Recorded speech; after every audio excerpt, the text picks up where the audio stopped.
सभी दोस्तों का हार्दिक स्वागत है आपके अपने YouTube चैनल हरियाणा जी के हब पर। आप सभी कैसे हो? उम्मीद आप बहुत अच्छे होंगे और अपने आने वाले एग्ज़ाम की भी तैयारी बेहतर तरीके से कर रहे होंगे। और आज हम लेकर आ गए हैं अपनी फुल हरियाणा की सीरीज, जो मेन फोकस CT तो रहेगा, साथ में हम ग्रुप डी भी मेन फोकस रहेगा भाई। और इसमें हम पूरा हरियाणा की करेंगे, साथ में डिटेल के साथ क्वेश्चन करेंगे। और कल या परसों हम 5 या 6 तारीख को जो एग्ज़ाम है, अभी हो या ना हो, लेकिन अपनी तैयारी जरूर रखना फ्रेंड्स, ठीक है। नेगेटिव चीज़ से या बातों से दूर रहना और अपनी तैयारी को नियंत्रण जारी रखना है, ठीक है। और जैसा कि कल या परसों में ना एक हम हरियाणा की पूरी कंप्लीट मैराथन लेके आएंगे। अगर आप उसको पक्का देखना, और इस एग्ज़ाम में आपका नंबर है तो है, नहीं तो फिर ग्रुप डी मैन फोकस करके उस वीडियो को ज़रूर देखना, आपको उससे बहुत ही बेनिफिट होगा। चलो आज की सीरीज अपनी स्टार्ट करते हैं जय माँ सरस्वती का नाम लेकर के। और अपना पहला क्वेश्चन क्या है? हरियाणा में करनाल में प्रसिद्ध झील का क्या नाम है? ये SSC क्लर्क 2016 में आया हुआ है। ये क्या नाम है इसका? कर्ण झील। और ये डिटेल में क्या है? हरियाणा के करनाल जिले में प्रसिद्ध कर्ण झील है और यह 17 एकड़ में फैली हुई है, ठीक है। इसका निर्माण 1972 में किया गया था। ये 17 एकड़ में फैली हुई है और ये हाईलाइटर इसलिए कर रखी है। और इसका निर्माण 1972 में, ये सभी को पता होगा, कर्ण झील करनाल में है, ठीक है। लेकिन ये 17 एकड़ में और 1972 में निर्माण हुआ था। इसको भी अच्छे से अपनी कॉपी के अंदर लिख लेना भाई, ठीक है। और आ जाओ अगला क्वेश्चन क्या अपना। हथनी कुंड एक कंक्रीट बैराज है जिसका निर्माण यमुना नदी पर किया गया और यह किस जिले में है? कहाँ पर है ये है यमुनानगर में। और हथनी कुंड बैराज यमुना नदी पर स्थित है और यह कंक्रीट से बना बांध है। देख लो किस तरह से एग्जामिनर ने घुमा दिया है।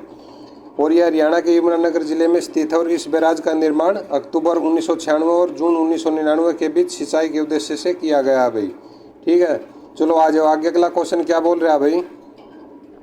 हिमाचल प्रदेश में डॉक्साई से उद्गम करने वाली कौन सी नदी हरियाणा में से बहती है? कौन सी है भाई? ये है घग्गर नदी। और घग्गर नदी हिमाचल प्रदेश के शिवालिक पहाड़ियों में डाकसाई नामक स्थान से निकलती है और यह हरियाणा के पिंजौर पंचकुला में प्रवेश करती है। यह हरियाणा के पंचकुला, अम्बाड़ा, कैथल, फतेहाबाद, सिरसा से गुजरती है भाई, ठीक है। और इसका आपको पता ही होगा, जो ओटू बैराज है सिरसा में, वहाँ तक तो इसको घग्गर बोलते हैं, इसके बाद हाकड़ा बोलते हैं। क्वेश्चन पूछा भी गया था किस नदी का नाम ओटू बैराज तक घग्गर और उसके बाद हाकड़ा हो जाता है? ये कौन सी है? घग्गर नदी है भाई, ठीक है। इसको अच्छे से याद कर लेना।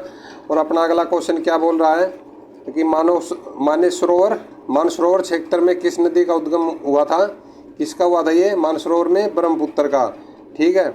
और अगले इसके डिटेल में क्या है? मानसरोवर क्षेत्र में ब्रह्मपुत्र नदी का उद्गम हुआ है और यह तिब्बत, भारत और बांग्लादेश से होकर बहती है भाई, ठीक है। और इसका उद्गम हिमालय के उत्तर में तिब्बत के पुरंग जिले में मानसरोवर झील के निकट होता है। तिब्बत में कौन सा जिला है? ये पुरंग, ठीक है, जहाँ इसको सांपको कहा जाता है, ठीक है। और तिब्बत में क्या बोलते हैं ब्रह्मपुत्र को? सांपको।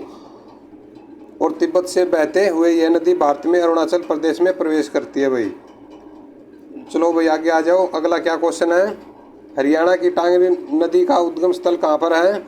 कहाँ पर है ये मोरनी पहाड़ियों से, ठीक है। अगर आप इस वीडियो को देख लो ना, आप अपनी कोई सी भी वीडियो उठा लेना चाहे, उसमें से आपको हरियाणा के 2 या 3 क्वेश्चन पक्का मिलेंगे, ठीक है। चलो भाई आ जाओ आगे क्या है। अपनी टांगरी नदी मोरनी पहाड़ियों से निकलती है और फिर यह पंजोखरा, अम्बाड़ा के उत्तर पूर्व में तक बहती है भाई। और टांगरी नदी ने 19वीं सदी के अंत में अपनी दिशा बदल ली थी और इसकी निकासी पूर्व दिशा की तरफ चली गई थी। इसको अपने अच्छे से कॉपी के अंदर नोट्स बना लियो भाई, ठीक है। और हरियाणा के फरीदाबाद जिले में बहने वाली प्रमुख नदी कौन सी है? कौन सी है भाई प्रमुख नदी फरीदाबाद जिले में? ये है यमुना नदी। क्योंकि भाई मैं आपको इसलिए बोलता हूँ, तब एग्जाम नज़दीक आएगा ना। चलो हमने तो प्लेलिस्ट बना दी अपने इस पे चैनल पे, जो वीडियो डालते हो आप प्लेलिस्ट में डाल देंगे, लेकिन आप अपनी कॉपी के अंदर जरूर लिख लेना, ठीक है। और उसको बहुत नज़दीक आएगा ना एग्जाम, तो उसी का आप बहुत ही जल्दी रिवाइज कर लोगे। और हरियाणा के फरीदाबाद जिले में बहने वाली प्रमुख नदी कौन सी है? यमुना। चलो भाई आ जाओ अगला क्वेश्चन क्या है। हरियाणा का हृदय या दिल किस जिले को कहा जाता है भाई? ये क्वेश्चन भले दिखाई नहीं दे रहा हो, और आपको जैसे अभी ये CT का जो प्री का एग्ज़ाम हुआ था, उसमें ये अच्छे से साफ से दिखाई दे रहा था। सभी को पता होगा जो फर्स्ट शिफ्ट में आया था ये क्वेश्चन, कौन सा है? जींद जिला, ठीक है। इसलिए मैं आपको बोलता हूँ ये क्वेश्चन है ना, ऐसे ही हल्के में मत लो। और हरियाणा के मध्य में स्थित जींद जिले को हरियाणा का हृदय कहा जाता है और जो आज तक विभाजन नहीं हुआ है। ठीक है। और निम्न सभी नदियों का उद्गम शिवालिक पर्वत मालाओं से हुआ, सिवाय किसके हुआ है? ये हुआ है यमुना का। और इसके डिटेल में क्या है भाई? घग्गर, टांगरी, सरस्वती नदी का उद्गम शिवालिक पर्वतमालाओं से होता है, परंतु यमुना नदी का उद्गम गढ़वाल हिमालय की हिमोन्त्री हिमनद की बंदरपुर चोटी से होता है भाई। ठीक है। आ जाओ भाई, अगला क्वेश्चन क्या बोल रहा है? लोकसभा हरियाणा राज्य के प्रतिनिधियों की संख्या कितनी है? यानी कि मैन ये 10 अपने लोकसभा की सीटें। ठीक है। और हरियाणा के लोकसभा में प्रतिनिधियों की संख्या 10 है और इसमें हिसार, सिरसा, अम्बाड़ा, भिवानी, अम्बाड़ा, फरीदाबाद, करनाल, कुरुक्षेत्र, रोहतक, सोनीपत है। और जिसमें सिरसा और अम्बाड़ा ये रिजर्व सीट है भाई। ठीक है। आ जाओ आगे। अगला क्वेश्चन क्या है? मारकंडा नदी कहाँ से निकलती है? कहाँ से निकलती है? ये निकलती है शिवालिक पहाड़ियों से। और मारकंडा नदी की उत्पत्ति हिमाचल प्रदेश में शिवालिक की पहाड़ियों से होती है और यह नदी अम्बाड़ा से हरियाणा में प्रवेश करती है। और टांगरी नदी मारकंडा की मुख्य सहायक नदी है भाई। टांगरी नदी मारकंडा की मुख्य सहायक नदी है। ठीक है। चलो भाई आगे आ जाओ। अगला क्वेश्चन क्या है? निम्नलिखित में से हरियाणा के किस नगर पर तैमूर ने आक्रमण किया था? किसने किया था भाई? फतेहाबाद में किया था, सिरसा में भी किया था और हिसार में भी किया था। यानी कि ये सभी, इसका सही जवाब है ये सभी। तैमूर ने 14वीं शताब्दी का एक शासक था भाई और वह तुर्क खानदान में पैदा हुआ था। ठीक है। ये तैमूरलंग कहाँ से था? ये था तुर्क से। और उनकी तैमूरी राजवंश की स्थापना की थी और वह एक क्रूर और हत्यारा और लुटेरा व्यक्ति था भाई।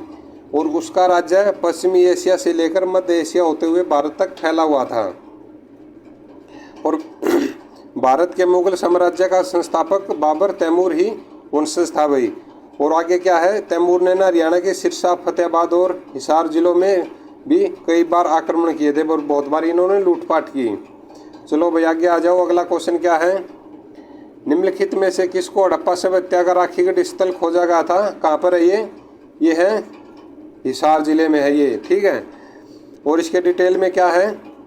हरियाणा के हिसार जिले में हड़प्पा सभ्यता का राखीगढ़ स्थल खोजा गया और इसका उत्खनन व्यापक पैमाने पर 97 और 99 ईस्वी के बीच अमरेंद्र नाथ द्वारा किया गया था। और यहाँ पर एक से मात्र देवी अंकित एक लघु मुद्रा प्राप्त हुई है और दुर्ग, प्राचीन अनागार आदि प्राप्त हुए हैं भाई।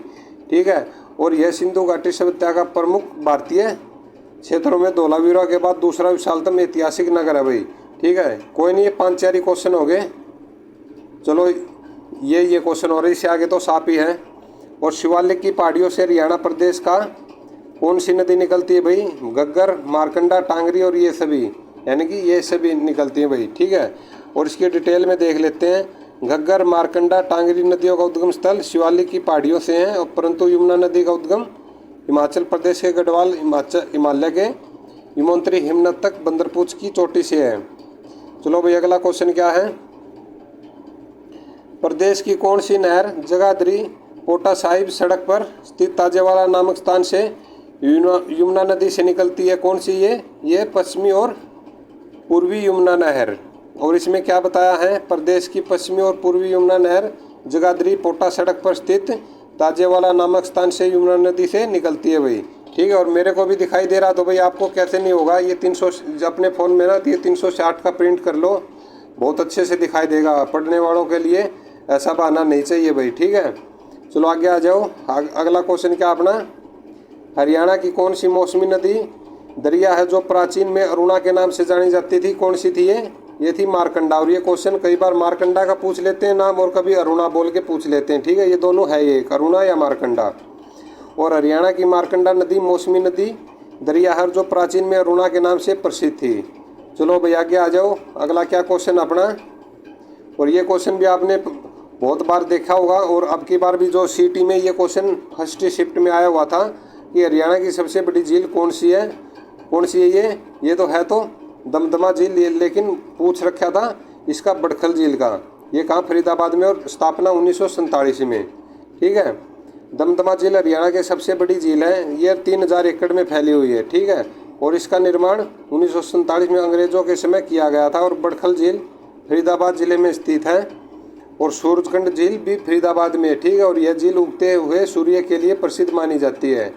और बसई झील गुरुग्राम में स्थित है और यह झील आदर झील का उदाहरण है भाई। ठीक है, ये नमी वाला क्षेत्र। चलो भाई अगला क्वेश्चन क्या है, हरियाणा की कौन सी झील का निर्माण सिंचाई परियोजना के लिए किया गया है? किसके लिए ये किया गया? बड़खल झील का सिंचाई के लिए। और इसके डिटेल में क्या भाई, हरियाणा की बड़खल झील का निर्माण 1947 में सिंचाई परियोजना के लिए किया गया था। ठीक है, ये क्वेश्चन अच्छे से अपनी कॉपी के अंदर लिख लेना भाई। और अपना अगला क्वेश्चन क्या है, 7 नदियों का मिलने वाला स्थान हरियाणा की कौन सी झील को कहा जाता है भाई? ये कौन सी है? ये सनहिती झील। ठीक है, सनहिती झील कुरुक्षेत्र में स्थित है। ठीक है, ये अच्छे से अपनी कॉपी के अंदर लिख लेना भाई ये, क्योंकि ये क्वेश्चन है ना बहुत बार रेयर देखने को मिलता है। और इस झील में 7 नदियों का मिलन स्थान भी कहते हैं और यह स्थान भगवान विष्णु का स्थायी निवास है। और डबचिक झील पलवल में स्थित है। डबचिक कौन सी है? जो ये ऑप्शन में दिया हुआ डबचिक झील। और सांगोल झील नू जिले में स्थित है और ब्लूबर्ड हिसार जिले में स्थित है भाई। ठीक है, और आपको अभी जैसे ये अपना नू या मेवात करके नाम याद आया तो आप सभी को पता होगा वहाँ पर कैसी सिचुएशन हुई है, तो इसलिए आप अपनी पढ़ाई के ऊपर ध्यान दो और जो शरारती तत्व है उनका साथ या उनका साथ छोड़ दो। अगर कोई साथ ले रखा है तो उनका साथ छोड़ दो भाई। ठीक है, क्योंकि वो आपको हमेशा अंधकार की तरफ ही लेके जाएगा, कभी अच्छी रास्ते पर नहीं लेके जाएगा। ठीक है, चलो भाई आ जाओ आगे। अगला क्वेश्चन अपना ऐसी है ना, नेगेटिव एनर्जी से ना हमेशा भी बच के रहना चाहिए। और तब ये एग्जाम आ गए, इनसे तो बिल्कुल ही यहाँ किनारा काट लो, अभी फायदे में रहोगे। और हरियाणा के करनाल जिले में कौन सी झील स्थापित है? कौन सी है? अभी ये पहले क्वेश्चन पढ़ा था हमने, कौन सी? ये कर्ण झील। और ये कर्ण झील यह करनाल झील, ये कर्ण झील यह करनाल जिले में स्थित है और यह 17 एकड़ में फैली हुई है और यहाँ पर कर्ण स्नान किया करते थे भाई। चलो बहुत अच्छी बात है। और अपना अगला क्वेश्चन क्या है, ली कार्बूजियर ने हरियाणा में कौन सी झील का निर्माण करवाया था? कौन सी थी? ये सुकना झील। और कहाँ पर है? चंडीगढ़ में। सुकना झील चंडीगढ़ में स्थित है और इसका निर्माण लगभग 1958 में किया गया था तथा 3 किलोमीटर में फैली हुई है भाई ये। और यह झील शिवालिक पहाड़ियों की तलहटी में स्थित है। और अपना कौन कौन स्टूडेंट है जो सुकना झील पे गया हुआ है? ये तो पता है भाई, सब गए होंगे, पता है मेरे को इस चीज़ का। चलो कोई नहीं, घूम के तो आना चाहिए और नेगेटिव एनर्जी से दूर रहना चाहिए भाई। ठीक है, HSC के अनुसार हरियाणा के कुल कितनी झीलें हैं भाई? HSC के अनुसार कितनी है? 5 है भाई। ठीक है, HSC के अनुसार हरियाणा में कुल 5 जिले हैं। ठीक है, लेकिन है 7। चलो ये 2 नहीं मानते तो क्या कर सकते हैं भाई, क्योंकि झगड़ा नहीं करना इनके साथ में, बस हमने नौकरी लेनी है अब की बार। ठीक है, और हरियाणा के NH9 पर कौन सी झील स्थित है? NH9 पर ये रोहतक की तलियार झील है भाई। ठीक है, और इसके डिटेल में क्या है, जो तलियार झील है यह झील हरियाणा के रोहतक जिले में स्थित है और 132 एकड़ में फैली हुई है। और इस झील को पर्यटक स्थल का दर्जा कब मिला था? 1976 में। ये सन वाले कंफ्यूज करने वाले होते हैं भाई, ये इनको अच्छे से ध्यान से अपनी कॉपी के अंदर लिख लेना। और कर्ण झील कहाँ पर है? ये करनाल जिले में स्थित है और इसी झील को चक्रवर्ती झील भी कहते हैं भाई। फरीदाबाद में स्थित है। और बड़खल झील इसका निर्माण 1947 में सिंचाई परियोजना के लिए किया गया था, ये भी फरीदाबाद में ही है। ठीक है, चलो भाई आ जाओ आगे। अगला क्वेश्चन क्या अपना, गुरुग्राम के फरूखनगर में कौन सी झील स्थित है? कौन सी? ये सुल्तानपुर। और सुल्तानपुर झील है झील गुरुग्राम के फरूखनगर में स्थित है और यहाँ पर प्रवासी पक्षी पहुँचते हैं और यहाँ पर साइबेरियन सैरो ये सारस आते हैं भाई। ठीक है, सर्दियों के टाइम पर। और अपना अगला क्वेश्चन क्या है, साहिबी नदी वैदिक काल में क्या कहलाती थी? साहिबी नदी क्या कहलाती थी? ये दष्टदती। और साहिबी नदी पहले सीधे यमुना नदी से गिरती थी, लेकिन धीरे धीरे इसका बहाव धीमा हो गया और बाद में नदी के समापन होने के बाद यह नाले के रूप में आ गई और अब इसे नजफगढ़ नाला के नाम से जाना जाता है भाई साहिबी को। और इसको वैदिक काल में क्या बोलते थे? दष्टदती कहते थे भाई। ठीक है, ये क्वेश्चन भी बहुत बार HSC ने पूछा गया भाई अपने एग्जाम में। चलो भाई आगे आ जाओ। अगला क्वेश्चन क्या है, निम्नलिखित में से कौन सा सही सम्मिलित है? कौन सा? ये करोचोटी शिवालिक पहाड़ियों यानी डोसी पहाड़ी, ये गलत हो गया, ये महेंद्रगढ़ में है, ढाणी कुलताजपुर में। मेवात पहाड़ियाँ अरावली में, इनको ये भी नहीं है। और ये गगर आकड़ा सदानीरा नदी, गगर आकड़ा तो बोलते हैं लेकिन सदानीरा नहीं है भाई। ठीक है, ये अपना सही आंसर है। और इसकी मैन ऊंचाई यानी कि ऊंचाई कितनी है इसकी? 1514 जो करो चोटी है, लेकिन एक्चुअल में सही ऊंचाई है 1467 और HSC 1514 मानता है भाई। ठीक है, और इसकी डिटेल देख लेते हैं। करो चोटी शिवालिक पहाड़ियों की ऊंचाई 900 मीटर से 2300 मीटर तक है और शिवालिक हरियाणा राज्य के उत्तरी भाग यानी पंचकुला, यमुनानगर और अम्बाला का उत्तर पूर्वी भाग में इन पहाड़ियों का विस्तार मिलता है भाई। ठीक है, शिवालिक का। और अगला क्वेश्चन क्या अपना, हाकरा नदी घाटी के 2 समान भागों में बांटा गया तो उच्चतर क्षेत्र जो वर्षा में बाढ़ ग्रस्त नहीं होता है क्या कहलाता हो? क्या कहलाता है भाई? ये बांगर और निचले वाला खद्दर। ठीक है, और इसमें क्या बताया है डिटेल में। और बांगर की एक मिट्टी में कंकड़ व रेत पाई जाती है और इसका निर्माण मध्य और ऊपरी प्लास्टोसीन काल में होता है। बांगर पुराने जलोढ़ से निर्मित है और बांगर मैदान की सबसे ऊपरी परत है भाई। ठीक है, चलो आ जाओ अगला क्या अपना क्वेश्चन, हरियाणा की प्रमुख नदी कौन सी है भाई? कौन सी प्रमुख नदी? ये यमुना नदी है।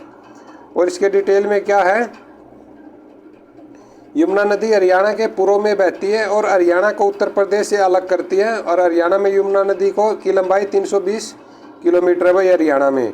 ठीक है, और हरियाणा के 6 जिलों से होकर बहती है और जैसे कौन से, यमुनानगर है, करनाल है, पानीपत, सोनीपत, फरीदाबाद और पलवल। यह दिल्ली के नज़दीक से होकर बहती है और वर्तमान में हरियाणा का यमुना नदी के किनारे बसा हुआ भाई। ठीक है, हरियाणा यमुना नदी के किनारे बसा हुआ और यमुना नदी की कुल लंबाई 1376 किलोमीटर है। यमुना नदी अंत में अपना जल कहाँ पर बहा देती है? गंगा में। ठीक है भाई, इनको अच्छे से याद करना है। और आपसे सभी से रिक्वेस्ट है, अगर आप है ना पूरी नहीं देखते तो वीडियो को 2x पर देख लो। अगर 25 या 40 या 50 मिनट की होगी तो आपको 20 और 25 मिनट में आपको पूरी देख लोगे। ठीक है, और आपको इस वीडियो से बहुत ही बेनिफिट होगा। और अपना अगला क्वेश्चन क्या है, निम्न में से हरियाणा की कौन सी नदी मौसमी नदी है? कौन सी नदी है? ये घग्गर नदी है। ठीक है, और घग्गर नदी एक बरसाती नदी है और घग्गर नदी का उद्गम स्थान डाकसाई से हुआ है और घग्गर नदी लगभग हरियाणा के 5 जिलों से होकर बहती है। पंचकुला में, अम्बाड़ा में, कैथल, फतेहाबाद और सिरसा में घग्गर नदी हरियाणा के उत्तर पश्चिम में बहती है। ठीक है भाई, क्या हल किया हुआ इसने, घग्गर ने? फतेहाबाद में, सिरसा में और अम्बाड़ा में। अम्बाड़ा से भी बात हुई थी मेरी और जो अपने दोस्त हैं वहाँ फतेहाबाद में भी उनसे ही बात हुई, यानी कि वो बोल रहे कि आदमियों के पैर है ना गड़े हुए हैं, डॉक्टर के पास जाते हैं, कभी पानी उतरता घरों की सफाई करते हैं, फिर अनाउंस कर देते हैं सरकार। चलो भाई, जैसे ये तो प्रकृति का है।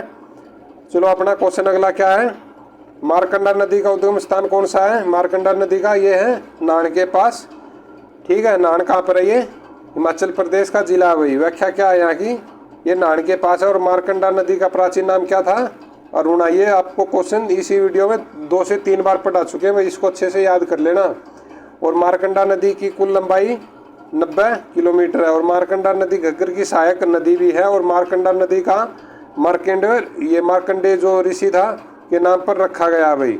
ठीक है, बोलते तो ऐसे ही है, पहले वहाँ पर जो ये पुल बन रहा था जो अपने आप देखा होगा मारकंडा नदी के ऊपर, ये 2-3 बार पुल बनने से वापस गिरा, फिर वहाँ मार्कंडेश्वर जो ये ऋषि थे इनका नाम लेने से बनाया। तो ये पुल आज तक ऐसे का ऐसे, आप चंडीगढ़ गए होगे तो आपने बहुत बार ये देखा भी होगा। ठीक है, चलो भाई आगे आ जाओ। अगला क्वेश्चन क्या अपना, हरियाणा की मोरनी की पहाड़ियों से निकलने वाली नदी कौन सी है? कौन सी है भाई? ये है टांगरी नदी। और टांगरी नदी पंचकुला की मोरनी पहाड़ियों से निकलती है और टांगरी नदी की लंबाई 70 किलोमीटर बताई गई है भाई। और टांगरी नदी की सहायक नदी कौन सी है? आमरी नदी। और मोरनी की पहाड़ियों की ऊंचाई कितनी है? 12-14 मीटर है। और चोटांग नदी का पुराना नाम से दशदती जानी जाती है भाई। ठीक है, आ जाओ भाई अगला क्वेश्चन क्या अपना, हिमाचल प्रदेश के सिरमौर जिले से निकलने वाली नदी कौन सी है? हिमाचल प्रदेश के सिरमौर जिले से ये सरस्वती नदी। और इसकी डिटेल क्या है, प्राचीन समय में हरियाणा सरस्वती नदी के किनारे बसा हुआ था और सरस्वती नदी के अवशेष यमुनानगर के मुगलावाड़ी गांव से मिले हैं और वर्तमान में यह नदी विलुप्त हो चुकी है। ठीक है, और सरस्वती नदी ऋग्वेद की पवित्र नदी है और ऋग्वेद में सरस्वती नदी अरब सागर में गिरती थी। चलो ठीक है भाई, आ जाओ अगला क्वेश्चन क्या अपना, हरियाणा के दक्षिण भाग की प्रमुख नदी कौन सी है? कौन सी है वहाँ पर? ये साहिबी नदी। साहिबी नदी हरियाणा के दक्षिण भाग की प्रमुख नदी है और साहिबी नदी का दूसरा नाम दशदती, खुला नाला या नंदी भी है भाई। ठीक है, और साहिबी नदी का उद्गम स्थान है जीतगढ़ के पास, बहरोड पहाड़ी से निकलती है भाई। ठीक, और आगे क्या है इसमें, साहिबी नदी है कि कुल लंबाई 120 किलोमीटर बताई गई और यह नदी यमुना की सहायक नदी है भाई। चलो भाई आगे आ जाओ। अगला क्वेश्चन अपना, पोलीमा के नेत्रों से निकलने वाली हरियाणा की कौन सी नदी मानी जाती भाई? ये मानी जाती है दोहन नदी। आप सभी को पता होगा, जो भृगु ऋषि की पत्नी के नेत्रों से बोलते हैं इसको।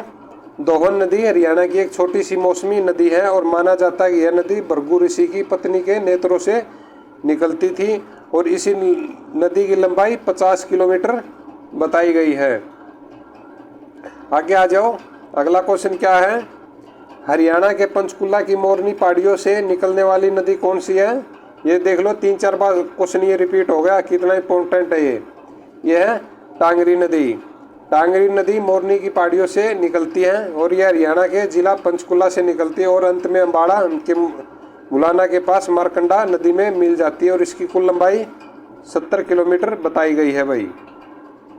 आ जाओ भाई, अगला क्वेश्चन क्या है अपना, हरियाणा के दक्षिण के नूह के पास अरावली से निकलने वाली नदी कौन सी है? ये है इंदौरी। ये अरावली से इसका उद्गम स्थल हुआ इंदौरी नदी का भाई। और यह नदी रेवाड़ी की तरफ जाकर ये कोटकाकिसिस के निकट अपना पानी साहिबी नदी में गिरा देती है भाई। ठीक है, इंदौरी नदी, और इसकी कुल लंबाई 50 किलोमीटर है भाई। और इस नदी का पुराना नाम क्या था? असुमती नदी। ये याद कर लेना, इंदौरी नदी का असुमती नदी। और क्या क्या बताया है डिटेल में। और ये जो है राक्षसी नदी, राक्षसी नदी का उद्गम स्थान कहाँ है? शाहपुर यमुनानगर से लाडवा कुरुक्षेत्र में चोटांग नदी में ये मिल जाती है भाई। लाडवा कुरुक्षेत्र में चोटांग नदी में मिल जाती है भाई राक्षसी नदी। और कृष्णावती नदी, इस नदी का उद्गम स्थान राजस्थान की पहाड़ियों से हुआ है और यह नदी निमराना राजस्थान, सुरेटी राजस्थान, छुचकवास, गुरुग्राम, रेवाड़ी, झज्जर, रोहतक आदि क्षेत्रों में सिंचाई करती है भाई। कौन सी? कृष्णावती नदी। और हरियाणा की नदियों का सबसे पहले वर्णन वामन पुराण में मिलता भाई। ये क्वेश्चन भी देखने को मिल सकता भाई। हरियाणा नदी का सबसे पहले वर्णन वामन पुराण में मिलता है। चलो भाई आगे आ जाओ। अगला क्वेश्चन क्या है, यमुना नदी हरियाणा की कौन सी सीमा के पास बहती है भाई? सभी को पता होगा इसका तो। ये कौन सी? ये बहती है पूर्वी सीमा के पास। और यमुना नदी हरियाणा की पूर्वी सीमा के पास बहती है। और हरियाणा के किस नदी पर ओटू विराज बांध बना है? कौन सी है? मैंने शुरू में ही आपको बताया था, ये घग्गर है और इसको बाद ओटू बैराज के बाद हाकड़ा बोला जाता है भाई। ठीक है, ये क्वेश्चन भी बहुत बार पूछा गया है। और आगे क्या है अपना, इसके डिटेल में घग्गर नदी। घग्गर नदी एक मौसमी नदी है और घग्गर नदी की लंबाई 1927 किलोमीटर है। और घग्गर नदी उन्मानगढ़ के निकट मुस्तलिम मैदानों में विलुप्त हो जाती है। और यमुना नदी की सहायक नदी जिस पर किसाऊ बांध का निर्माण की मंजूरी दे दी गई है, ये कहाँ पर है? ये टेंस नदी के ऊपर बना जाएगा भाई किसाऊ बांध। और इसके डिटेल में क्या है, ये टेंस नदी यमुना नदी पर रेणुका, किसाऊ और लखवार बांध बनाए जा रहे हैं और पंचकुला में किसाऊ बांध घग्गर नदी पर बनाया गया है। यमुना नदी जो अपने हरियाणा के 6 जिलों से होकर गुजरती है, ये अपने हरियाणा और उत्तर प्रदेश की सीमा निर्धारित करती है कि यमुना नदी हरियाणा और उत्तर प्रदेश के मध्य सीमा बनाती है भाई। ठीक है, और अगला क्वेश्चन क्या, वैदिक काल में हरियाणा की कौन सी नदी दशदती नदी कहलाती थी? कौन सी कहलाती थी? ये कहलाती थी साहिबी नदी। और वैदिक काल में साहिबी नदी को हरियाणा की दशदती नदी के नाम से जाना जाता था। अगला क्वेश्चन क्या भाई अपना, यमुना नदी हरियाणा के किस जिले में नहीं बहती है? ये फरीदाबाद, पानीपत और करनाल में तो बहती है लेकिन अम्बाड़ा में नहीं बहती है। ठीक है, अगला क्वेश्चन क्या अपना, घग्गर नदी निम्न में से किस जिले में नहीं बहती है? जो ये घग्गर है ये पंचकुला, सिरसा और कैथल में तो है लेकिन भिवानी से इसका कोई लेना देना नहीं है भाई। ठीक है भाई, आगे आ जाओ। हरियाणा का तापीय विद्युत केंद्र कहाँ पर स्थित है? कहाँ पर है ये? जो थर्मल पावर प्लांट है ये अपने पानीपत के अंदर है भाई। ठीक है, पानीपत के आसन शिवा गांव में तापीय विद्युत केंद्र स्थित है। और इसकी स्थापना कब हुई थी? 1 नवंबर 1979 को इसके उत्पादन क्षमता कितनी है? 1367 से 80 मेगावाट और हरियाणा ताप विद्युत का केंद्र है। और कैथल में क्या है? हरियाणा के मध्य उत्तर में स्थित है और झज्जर हरियाणा के उत्तर पूर्व में स्थित है और हिसार हरियाणा के पश्चिम में स्थित है। कई बार दिशा वाला पूछ लेता है, इनको भी अच्छे से अपने रिवाइज कर लेना। और अगला क्वेश्चन क्या अपना, उत्तर भारत की प्रथम तापीय मेगा परियोजना कौन सी है? कौन सी है ये राजीव गांधी तापीय विद्युत केंद्र। और इसके डिटेल में क्या है, ऐसे ऐसे क्वेश्चन बहुत यानी कि बहुत पजल करते हैं भाई। राजीव गांधी तापीय विद्युत केंद्र हिसार के खेदड़ गांव में स्थित है। कहाँ पर है? खेदड़ में। और इसकी स्थापना 24 अगस्त 2010 को हुई थी और इसकी क्षमता 1200 मेगावाट है और इसका निर्माण रिलायंस ऊर्जा लिमिटेड के द्वारा किया गया भाई। और यह उत्तर भारत की प्रथम तापीय मेगा परियोजना है और महात्मा गांधी तापीय यह झज्जर में स्थित है भाई। और पानीपत में तापीय विद्युत केंद्र इसकी स्थापना 1 नवंबर 1979 को हुई थी और इसकी क्षमता 1367 से 80 मेगावाट है भाई। चलो भाई आगे आ जाओ। अगला क्वेश्चन क्या अपना, विद्युत परियोजना कौन सी है जिसकी उत्पादन क्षमता 1320 मेगावाट है? कौन सी है? ये महात्मा गांधी तापीय विद्युत केंद्र। ठीक भाई, इनको है ना अच्छे से याद कर लेना क्योंकि ऐसे ही पजल करता है एग्जामिनर। महात्मा गांधी तापीय विद्युत परियोजना झज्जर में स्थित है और इसकी स्थापना 19 जुलाई 2012 में की गई थी और इसकी उत्पादन क्षमता 1320 मेगावाट है भाई। और नाभिकीय विद्युत केंद्र हरियाणा एकमात्र नाभिकीय विद्युत केंद्र गोरखपुर फतेहाबाद में स्थित है और इंदिरा गांधी तापीय परियोजना इसकी क्षमता 1500 मेगावाट है भाई। ठीक है, चलो भाई आगे आ जाओ। अगला क्वेश्चन क्या अपना, कि दीनबंधु छोटू राम तापीय विद्युत परियोजना का निर्माण कब किया गया था? कब किया गया था ये? 14 अप्रैल 2008 को। और 14 अप्रैल 2008 में दीनबंधु छोटू राम तापीय विद्युत परियोजना का निर्माण किया गया था भाई। और यह यमुनानगर में स्थित है और इसकी उत्पादन क्षमता 600 मेगावाट है और यह हरियाणा की पहली परियोजना है जिसका निर्माण ये इलेक्ट्रॉनिक्स रिलायंस ऊर्जा लिमिटेड के द्वारा किया गया था और हरियाणा के प्रथम ये परियोजना है जो कि निजी कंपनी को सौंपी गई थी भाई। ठीक है, चलो आ जाओ। अगला क्वेश्चन क्या अपना, इंदिरा गांधी तापीय विद्युत परियोजना कहाँ पर स्थित है? ये है झज्जर में। ताप विद्युत केंद्र है और इंदिरा गांधी तापीय परियोजना भी स्थित है और इसकी स्थापना 4 मार्च 2011 को हुई थी और इसकी उत्पादन क्षमता 1500 मेगावाट है और जिसको निर्माण NTPC IPGCL के द्वारा किया गया था भाई का निर्माण। और NTPC national thermal power corporation है और IGCL Indraprastha power generation company है भाई। और यमुनानगर हाथी पुनर्वास केंद्र यमुना के बस्तूर में स्थित है और पानीपत आध्यात्मिक संग्रहालय पानीपत में है और हरियाणा गठन के समय हिसार सबसे बड़ा जिला था भाई। ठीक है, जो ये दिए हुए हैं साथ में ये बता दिए इसके डिटेल में। और अगला क्वेश्चन क्या अपना, जनवरी 2014 को भारत के प्रधानमंत्री डॉक्टर मनमोहन सिंह ने किस विद्युत केंद्र की स्थापना की थी? किस विद्युत केंद्र की स्थापना की थी? ये की थी नाभिकीय विद्युत केंद्र।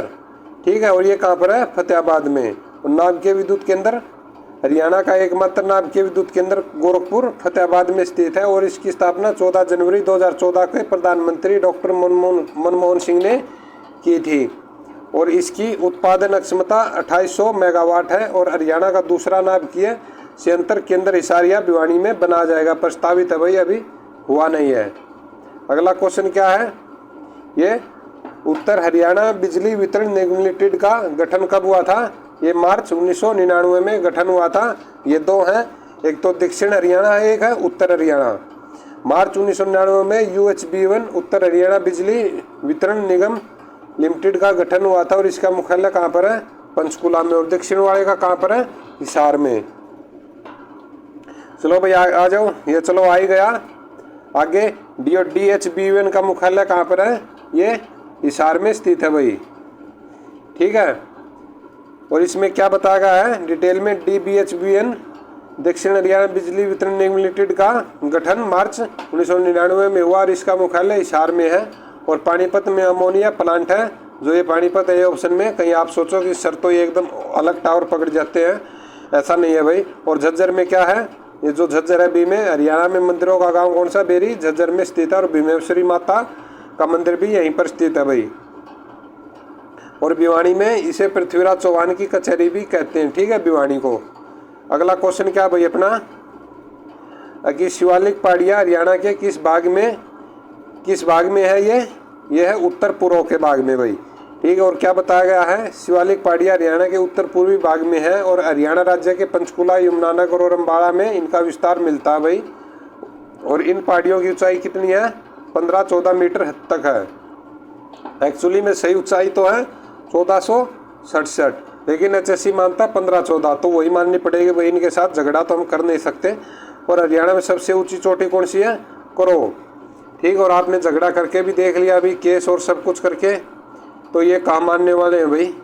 इतने बच्चों को है ना, मैंने ऐसे बच्चे भी मिले हैं, ठीक। और ऐसी लड़कियां भी मिली है जिसको बेचारी को प्रेग्नेंट थी, यानी 8वें 9वें महीने में वो पेपर देने गई है, कैसी हालत में गई होगी आप अंदाजा लगा सकते हो।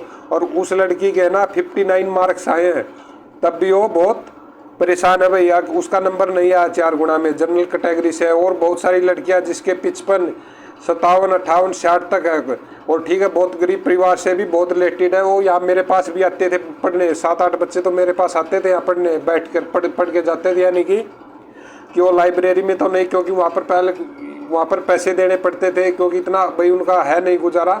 तो मेरे पास यहाँ मेरे रूम में आकर बैठ कर पढ़ते थे भाई वो, ठीक है। उन सभी के लिए चेयर भी ला रखी है, लेकिन वो भी बहुत, यानी कि आदमी इमोशन तो हो ही जाता भाई कि उनके क्या कर दिया अभी, ये तो मानने वाले तो है नहीं। चलो भाई देखते हैं अगले आगे क्या होगा। चलो कोई नहीं, अपना अगला क्वेश्चन क्या है? टांगरी नदी किसकी सहायक नदी है? किसकी ये घग्गर की। घग्गर नदी हरियाणा की मौसमी नदी है, जो कि हिमाचल प्रदेश के शिमला के पास डागसाई से निकलती है और राजस्थान के हनुमानगढ़ में विलुप्त हो जाती है भाई। और घग्गर नदी हरियाणा के उत्तर पश्चिम में बहती है और टांगरी नदी घग्गर की सहायक नदी है, ठीक है भाई। और अपना नेगेटिव चीज़ों से दूर रहो और अपनी तैयारी करते रहो, जैसा भी हो देखा जाएगा। और अगला क्वेश्चन अपना क्या है कि इस काल के दौरान राज्य की भूगर्भिक संरचना कोई परिवर्तन नहीं हुआ था। कौन सी थी ये थी पैलेजोइक काल। और पैलेजोइक काल जीवन योग का प्रथम काल माना जाता है और इस काल के दौरान भूगर्भिक संरचना में कोई भी परिवर्तन नहीं हुआ। और ओजोइक काल ये निर्जीव युग था, ये और योजोइक है जो ओजोइक काल ये निर्जीव युग था भाई, ठीक है। चलो आगे आ जाओ। अगला क्वेश्चन क्या है? हरियाणा का चेरापूंजी किसे कहा जाता है? चेरापूंजी किसे कहा जाता है भाई? ये कहा जाता है छछरौली को। यमुनानगर के छछरौली में सबसे अधिक वर्षा होती है अपने भारत में, मानसिनराम में, इसलिए इसे हरियाणा का चेरापूंजी कहा जाता है। और हरियाणा के गिरिपादी मैदान में सबसे अधिक वर्षा 216 सेंटीमीटर तक होती है भाई, ठीक है। अगला क्वेश्चन क्या है? ये क्वेश्चन ही बहुत इंपॉर्टेंट है। किस काल में नदी नाले पहाड़ी टीलों का सुचारू रूप से निर्माण हुआ था? ये कौन सा काल था? ये था सेनेजोइक काल। ये आपको किसी भी कहीं पर भी आप अगर कोचिंग सेंटर पे जाते होंगे, वहाँ पर भी आपको ये क्वेश्चन देखने को नहीं मिलेंगे भाई, ठीक है। इनको अच्छे से अपनी कॉपी के अंदर या स्क्रीनशॉट लेकर रख लो भाई। अभी सेनोजोइक काल में भूगर्भिक संरचना में महत्वपूर्ण परिवर्तन हुए और केनजोइक काल तीसरा जीवन काल था भाई, ठीक है। और इसी काल में नदी नाले जलवायु आदि का सुचारू रूप से निर्धारण हुआ था, ठीक है भाई। ये क्वेश्चन बहुत ही इंपॉर्टेंट है। हरियाणा के किस भाग में सबसे अधिक वर्षा होती है? कहाँ पर? ये उत्तर पूर्वी में। और ये क्वेश्चन कई बार पूछ लेता है। अम्बाड़ा, यमुनानगर, पंचकुला, इनमें से तीनों में से एक ऑप्शन देगा और बाकी अपने ये इधर सिरसा फतेहाबाद वाले देगा, ठीक है। और ये उत्तर पूर्व में सबसे ज़्यादा वर्षा होती है भाई, ठीक है। और हरियाणा के उत्तर पूर्वी शिवालिक क्षेत्र में सबसे अधिक 200 सेंटीमीटर वर्षा होती है और गिरिपादी मैदानों में भी 216 सेंटीमीटर वर्षा होती है भाई, ठीक है। चलो आ जाओ अगला क्वेश्चन क्या अपना? रेवाड़ी की लाल मस्जिद किसके शासनकाल के दौरान बनाई गई थी? किसके शासनकाल के दौरान बनाई गई थी? अपना सही जवाब क्या है? अकबर के समय में लाल मस्जिद रेवाड़ी में स्थित है और इसका निर्माण अकबर के शासनकाल में लगभग 1570 में हुआ था। और लाल मस्जिद रोहतक में। अगला क्वेश्चन क्या है?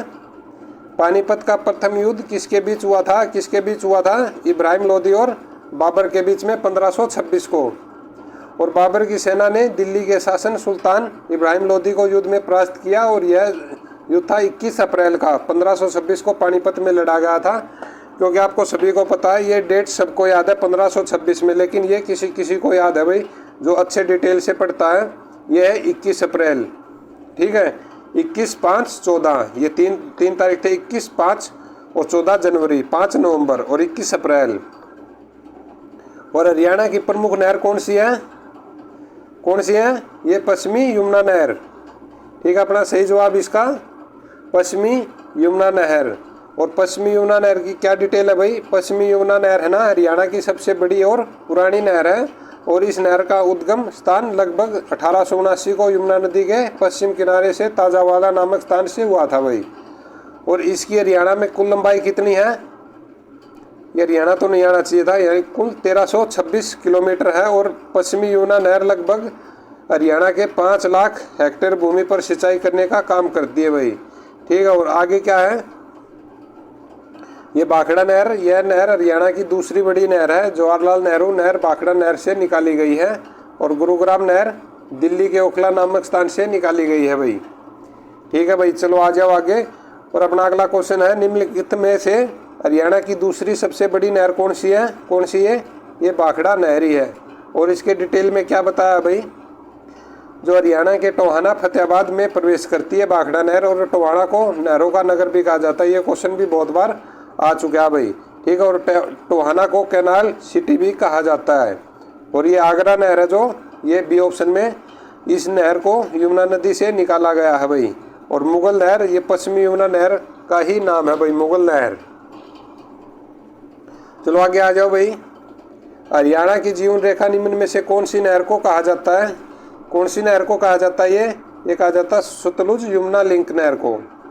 और सतलुज यमुना लिंक नहर हरियाणा पंजाब की संयुक्त नहर है भाई, ठीक है। SYL है जो आप सभी को पता होगा, उसके ऊपर तो कड़े छिड़ा हुआ है।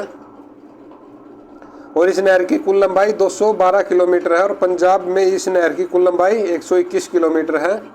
और हरियाणा में इस नहर की लंबाई, हरियाणा में कितने, 91 किलोमीटर। और इस पर पानी के बंटवारे को लेकर 24 मार्च 1976 को अधिसूचना जारी की गई थी, लेकिन पंजाब अभी मान नहीं रहा। क्या करें भाई? पंजाब तो अपने विधानसभा को भी देने से मना कर दिया अपने 20 कमरे। चलो कोई बात नहीं। अगला क्वेश्चन क्या अपना, नांगल उत्थान सिंचाई परियोजना कहाँ पर सिंचाई करती है? कहाँ पर करती है? अम्बाड़ा के अंदर करती है भाई। और इसके डिटेल में क्या है?